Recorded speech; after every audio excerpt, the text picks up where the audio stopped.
പുതിയ KPCC പ്രസിഡന്റിനെയും മറ്റ് ഭാരവാഹികളെയും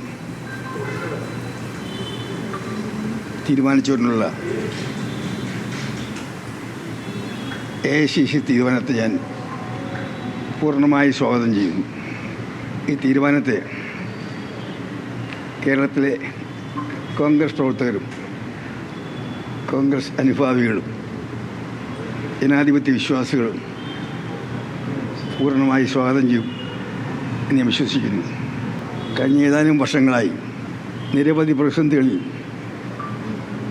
കോൺഗ്രസിന് ധീരമായ നേതൃത്വം നൽകിയ കെ സുധാകരനെ വർക്കിംഗ് കമ്മിറ്റിയിലെ നേതാവായി നിയമിച്ചതും ഞാൻ സ്വാഗതം ചെയ്യുക. സുധാകരൻ്റെ നേതൃത്വം കേരളത്തിലെ കോൺഗ്രസിനെ പല പ്രതിസന്ധി ഘട്ടങ്ങളിലും വളരെ വിജയകരമായി അതിനെ അതിജീവിക്കുവാൻ സഹായിച്ചിട്ടുണ്ട്.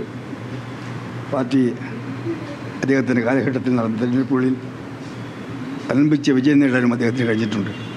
അതുകൊണ്ട് അദ്ദേഹത്തെ ഞാൻ അഭിനന്ദിക്കുകയാണ്.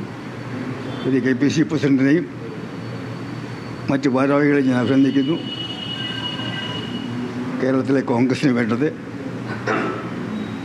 എല്ലാ കാര്യങ്ങളും പരസ്പരം ചർച്ച ചെയ്ത് പാർട്ടിയുടെ നന്മയ്ക്കും UDFിൻ്റെ നന്മയ്ക്കും കേരളത്തിൻ്റെ നന്മയ്ക്കും ആവശ്യമായ കൂട്ടായ തീരുമാനമെടുക്കുന്ന ഒരു കൂട്ടായ നേതൃത്വമാണ്.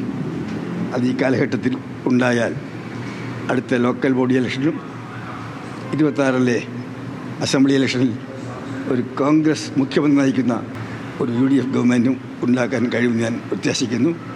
ഞാൻ AICC തീരുമാനത്തെ പൂർണ്ണമായി വീണ്ടും സ്വാഗതം ചെയ്യുന്നു.